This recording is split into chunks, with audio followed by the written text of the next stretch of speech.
Le cadmium. Ce nom ne vous dit peut-être pas grand-chose. Pourtant, c'est un métal lourd, qui se cache silencieusement dans notre quotidien. Il n'a ni goût, ni odeur, ni couleur. C'est un poison. Le Centre international de recherche sur le cancer, CIRC, le classe comme cancérigène avéré pour l'homme. Cela signifie qu'il peut provoquer le cancer. Il n'existe pas de niveau d'exposition surconnu. Même la plus petite quantité présente un risque. C'est un élément toxique sans aucun rôle bénéfique pour le corps humain. Une fois qu'il pénètre dans notre système, il a tendance à y rester très, très longtemps. La persistance de ce métal est l'une de ses caractéristiques les plus dangereuses. Sa demi-vie biologique, le temps qu'il faut au corps pour éliminer la moitié d'une quantité accumulée, peut s'étendre sur des décennies. Imaginez. Le cadmium que vous ingérez aujourd'hui pourrait encore affecter vos organes dans 30 ans. Il s'accumule lentement, insidieusement, ciblant principalement les reins, mais s'accumulant également dans le foie et les os. Cette accumulation progressive signifie que les effets sur la santé peuvent ne pas apparaître avant de nombreuses années, ce qui rend difficile de relier la cause à la conséquence. C'est une bombe à retardement cachée dans nos propres cellules. Alors, d'où vient cette menace invisible? Pour la plupart des gens qui ne travaillent pas dans des industries de spécifiques, la principale voie d'exposition n'est pas une cheminée d'usine ou un déversement chimique. C'est quelque chose de bien plus intime et essentiel, la nourriture que nous mangeons tous les jours. L'eau que nous buvons, les légumes que nous cultivons, les céréales que nous récoltons, tous peuvent devenir des vecteurs de ce métal toxique. Cette contamination n'est pas un accident. C'est le résultat direct de pratiques industrielles et agricoles qui libèrent du cadmium dans notre environnement depuis plus d'un siècle. Comprendre cette voie est la première étape pour nous protéger. Nous devons poser les questions difficiles. Comment le cadmium passe-t-il d'une mine ou d'une usine au pain sur notre table? Quels sont les aliments spécifiques qui présentent le risque le plus élevé?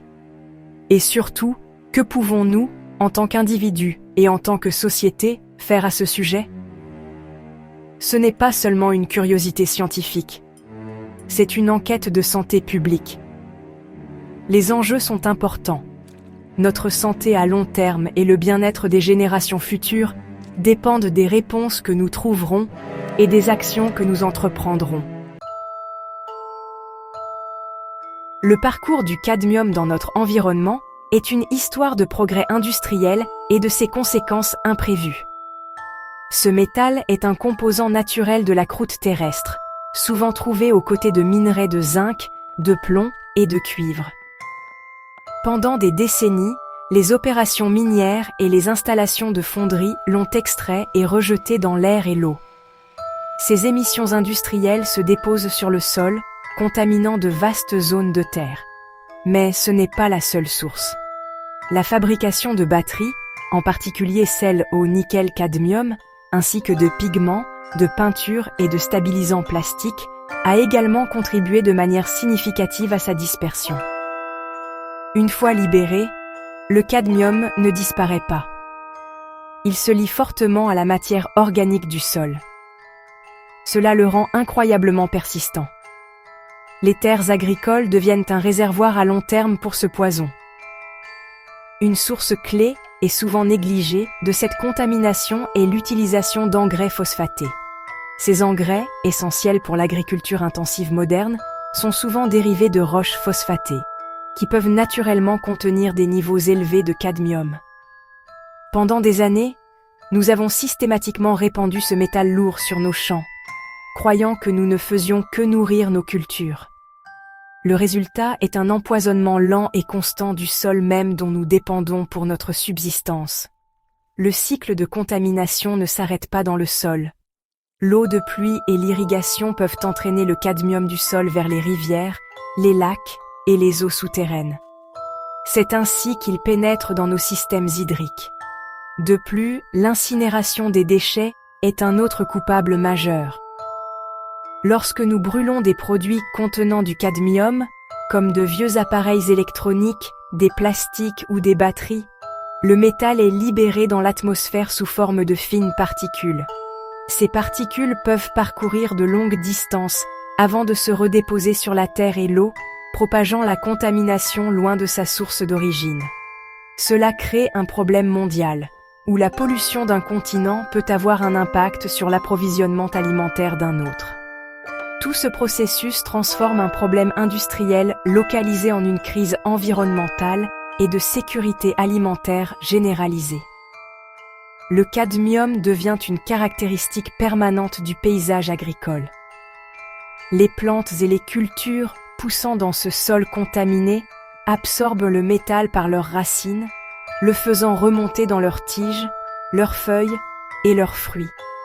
Il devient une partie de la plante elle-même. De là, c'est un chemin court et direct vers la chaîne alimentaire. Les légumes, les céréales et les tubercules récoltés dans ces champs portent l'héritage toxique de la pollution industrielle directement dans nos assiettes, faisant de nos repas quotidiens le principal vecteur d'exposition pour des millions de personnes. Alors, quels aliments sont les principaux coupables? La réponse pourrait vous surprendre. Il ne s'agit pas seulement d'aliments exotiques ou inhabituels, mais des produits de base de notre alimentation. Les céréales et les produits à base de céréales, tels que le pain, les pâtes et les céréales de petit déjeuner, sont constamment identifiés comme des contributeurs majeurs à l'apport en cadmium. Ce n'est pas que le blé ou l'orge soient particulièrement riches en cadmium par gramme, mais parce que nous les consommons en si grande quantité. Leur rôle fondamental dans l'alimentation occidentale signifie que même de faibles concentrations s'additionnent de manière significative au cours d'une vie, ce qui en fait une source primaire d'exposition chronique et à faible dose pour la population générale. Viennent ensuite les légumes, en particulier certains types. Les légumes-feuilles, comme les épinards et la laitue, ainsi que les légumes racines comme les pommes de terre et les carottes, sont particulièrement efficaces pour absorber le cadmium du sol. Leur système racinaire étendu et leur grande surface foliaire agissent comme des éponges, absorbant le contaminant. La concentration peut varier considérablement en fonction de la qualité du sol, de la variété spécifique de la plante et des pratiques agricoles utilisées.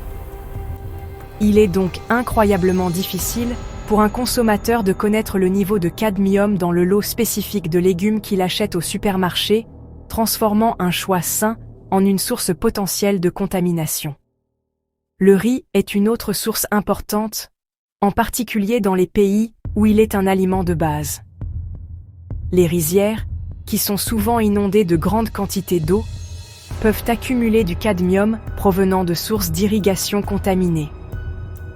La tristement célèbre maladie d'Itai-Itai au Japon était le résultat direct de la consommation par les communautés de riz cultivées dans des champs irrigués avec de l'eau fortement polluée par une entreprise minière. Même aujourd'hui, le riz de certaines régions peut contenir des niveaux plus élevés de cadmium, ce qui pose un risque particulier pour les populations qui en dépendent fortement. Cela met en évidence la façon dont la situation géographique et les niveaux de pollution locaux peuvent influencer considérablement la sécurité d'une denrée alimentaire mondiale.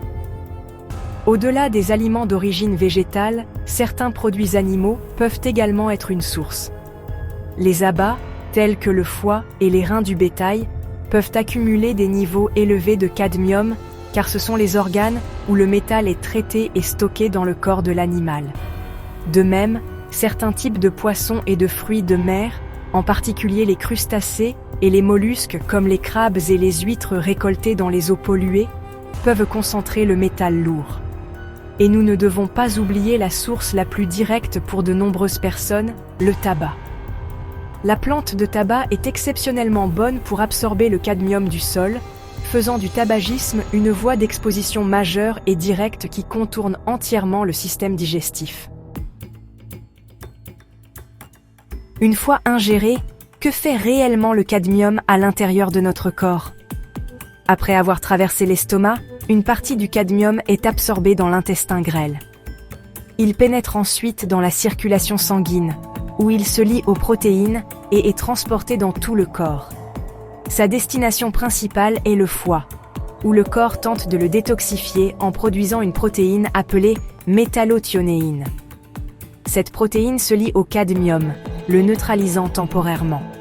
Cependant, ce complexe est ensuite libéré dans le sang et filtré par les reins, où les véritables dommages commencent. Les reins sont le système de filtration principal du corps, et ils subissent le plus gros de la toxicité du cadmium. Au fil des années et des décennies, les complexes cadmium-métallothionéine s'accumulent dans les tubules rénaux, les minuscules structures responsables de la réabsorption des nutriments essentiels dans le corps. Cette accumulation lente et implacable finit par submerger les cellules, causant des dommages irréversibles. Le premier signe est souvent la protéinurie, où des protéines essentielles s'échappent dans l'urine. Si l'exposition continue, cela peut progresser vers une maladie rénale chronique et, dans les cas graves, une insuffisance rénale complète, une condition qui nécessite une dialyse ou une greffe pour survivre. Mais les reins ne sont pas la seule cible. Le cadmium est un poison systémique. Il peut traverser la barrière hémato-encéphalique, le bouclier protecteur qui entoure notre cerveau, et s'accumuler dans les tissus nerveux. Des recherches récentes, dont une étude mise en lumière en septembre 2024, ont établi un lien effrayant entre des niveaux de cadmium plus élevés et un risque accru de déclin cognitif. Le métal est censé causer ces dommages en induisant un stress oxydatif, en favorisant l'inflammation et en déclenchant la mort des neurones.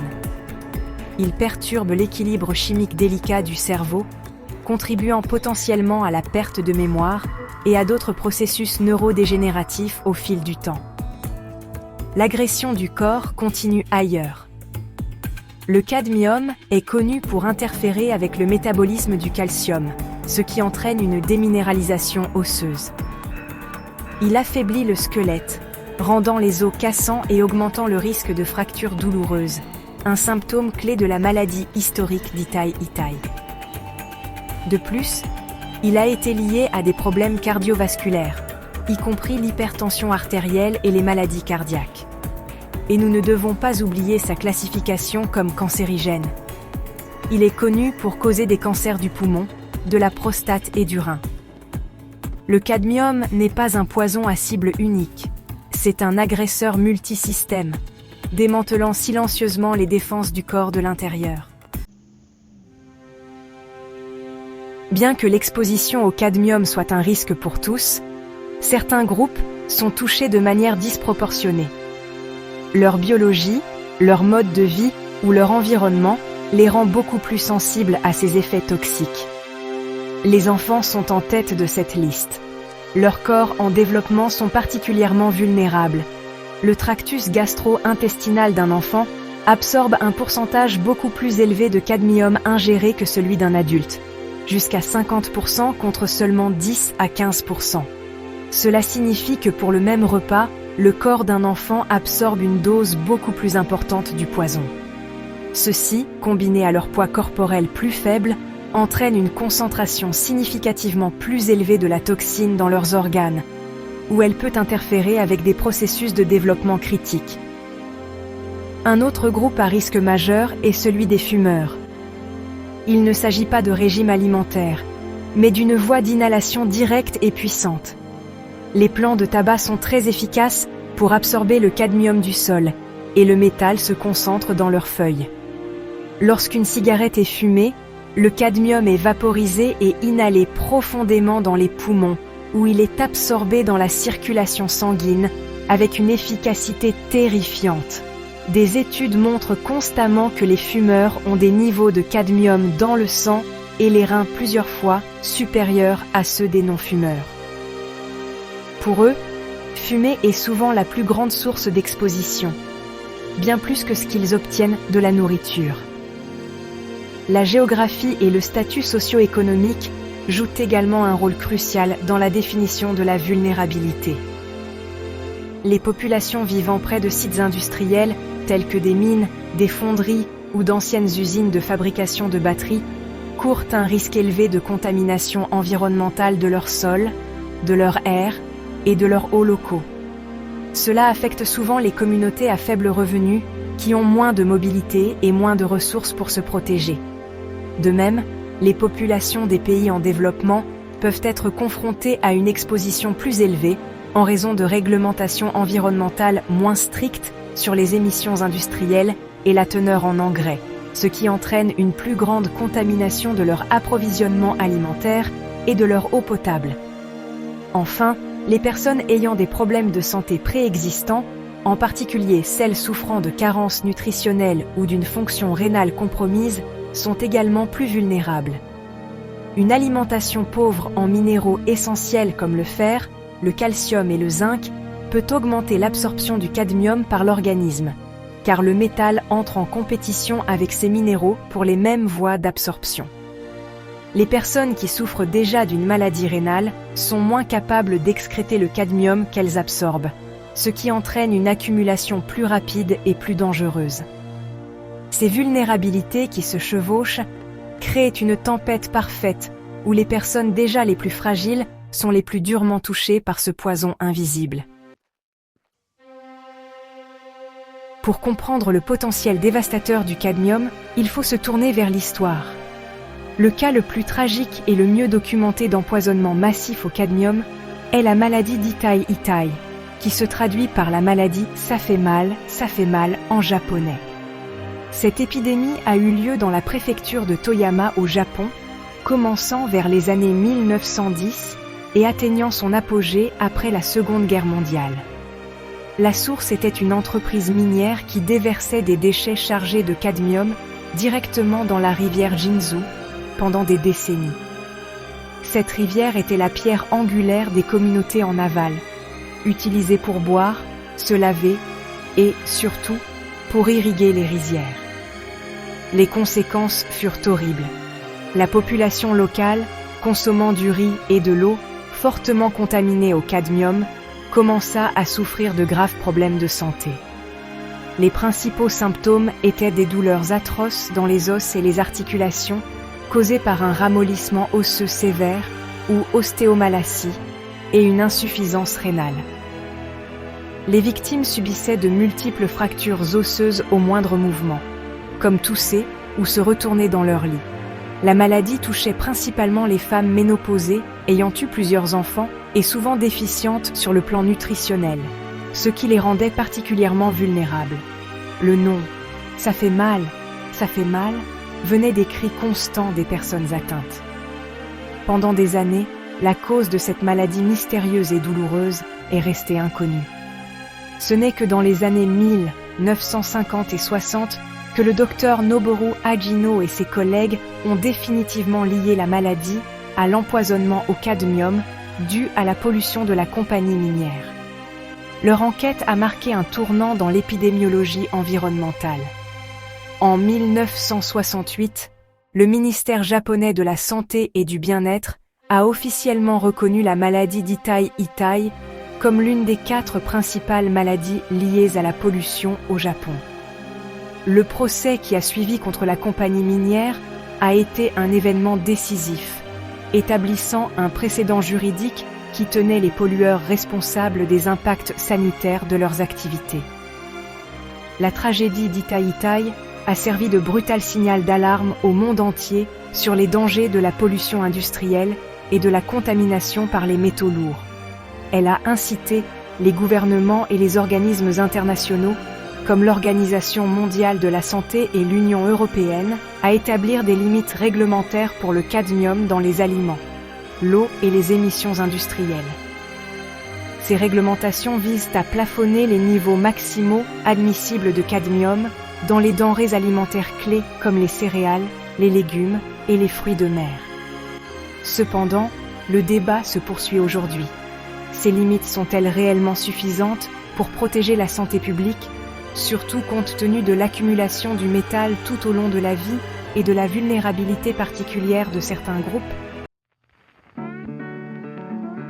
Face à une contamination environnementale aussi omniprésente, il est facile de se sentir impuissant.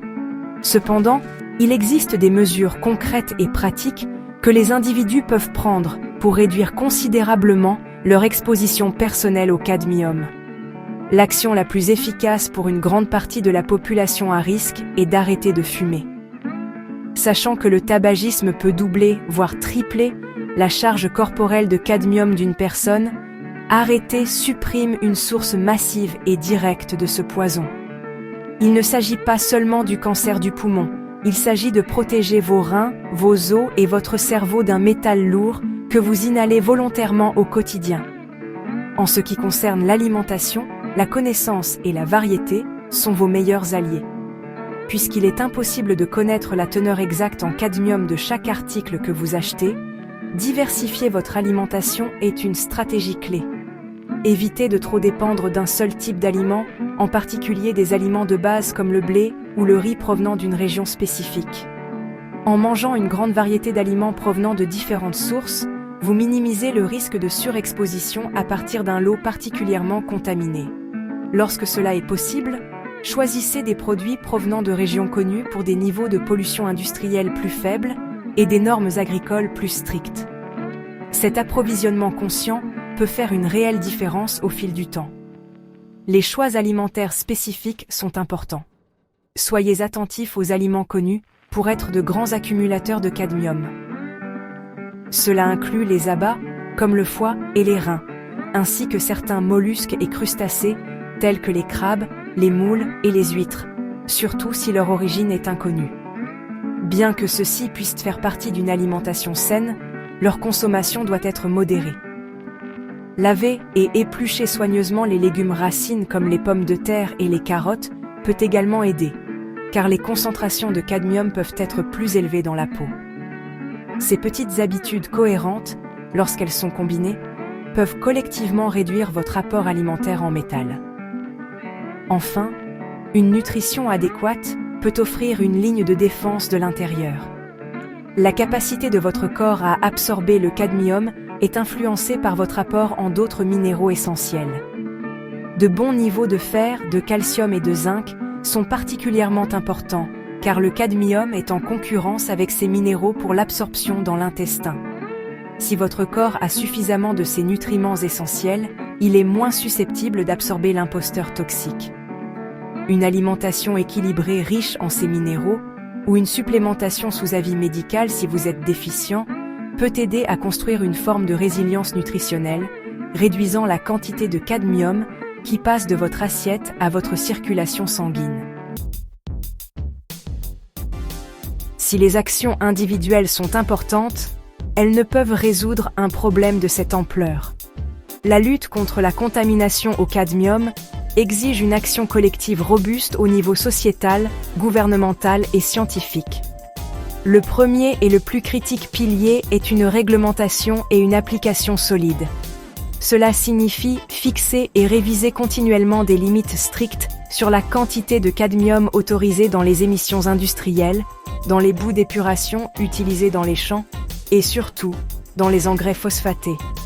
Taxer les engrais en fonction de leur teneur en cadmium ou subventionner des alternatives plus propres pourrait offrir une puissante incitation économique à l'industrie agricole pour nettoyer sa chaîne d'approvisionnement.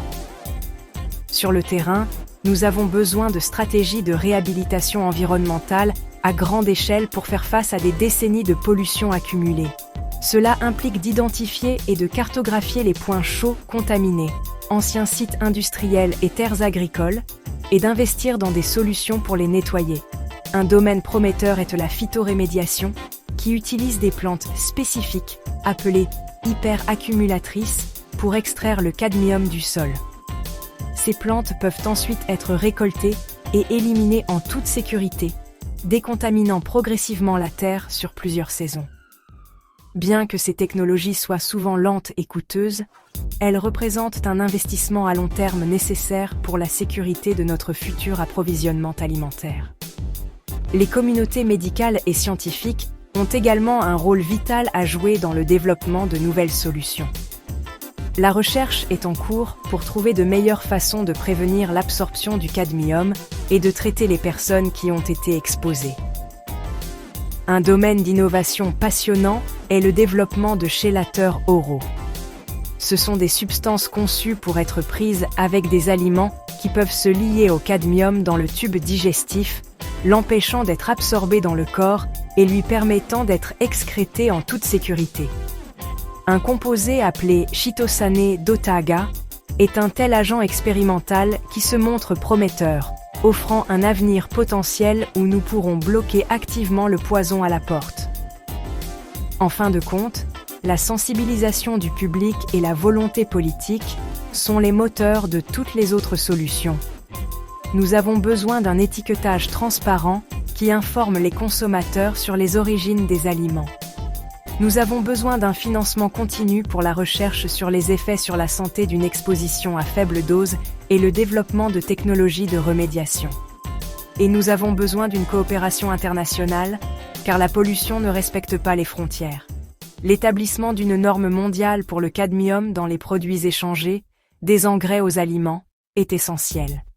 Ce n'est pas seulement un problème de santé, c'est un problème de justice environnementale qui exige une réponse mondiale coordonnée pour protéger tout le monde, partout. L'histoire du cadmium est un rappel frappant des coûts cachés de l'industrialisation et des liens profonds entre notre environnement, notre alimentation et notre santé. C'est une menace invisible qui s'est tissée dans le tissu de notre système alimentaire moderne. Des mines et usines où il est libéré, aux engrais qui le répandent dans nos champs, et enfin aux aliments de base sur nos tables, son parcours est une conséquence directe de nos choix collectifs. Les dommages qu'il inflige à nos reins, nos os, notre cerveau sont lents, silencieux et cumulatifs, une dette que notre corps paie tout au long de sa vie. Nous sommes à un moment critique. Nous avons les connaissances scientifiques pour comprendre le problème et les leçons de l'histoire, comme la tragédie de la maladie d'Itai-Itai, pour nous motiver à agir. Nous ne pouvons nous permettre la complaisance. Se fier uniquement aux actions individuelles, bien qu'utiles, est insuffisant. La responsabilité de résoudre cette crise est partagée. Elle incombe au gouvernement d'élaborer et d'appliquer des réglementations plus strictes, aux industries d'adopter des technologies plus propres et un approvisionnement plus responsable, et au secteur agricole d'exiger et d'utiliser des engrais exempts de ce contaminant toxique. Pour nous, citoyens et consommateurs, notre rôle est d'être informés, vigilants et exigeants. Nous devons soutenir les politiques qui privilégient la santé publique au détriment de la commodité industrielle. Nous devons faire des choix alimentaires conscients pour nous protéger et protéger nos familles, en utilisant la variété et la connaissance comme principaux outils. Et nous ne devons jamais oublier que les plus vulnérables d'entre nous, nos enfants, les personnes âgées et ceux des communautés défavorisées, portent le plus lourd fardeau. Les protéger est la mesure ultime de notre succès. La voie à suivre exige une attaque à multiples facettes. Réduire la pollution à sa source, nettoyer l'héritage de la contamination dans notre environnement, donner aux individus les connaissances nécessaires et investir dans les innovations scientifiques qui peuvent atténuer les dommages. Le défi est immense, mais l'objectif est fondamental, s'assurer que la nourriture qui est censée nous nourrir ne nous empoisonne pas silencieusement. La santé des générations futures dépend de notre engagement à briser cette chaîne toxique et à retrouver la sécurité de notre sol, de notre eau et de nos assiettes. C'est une responsabilité que nous devons tous assumer.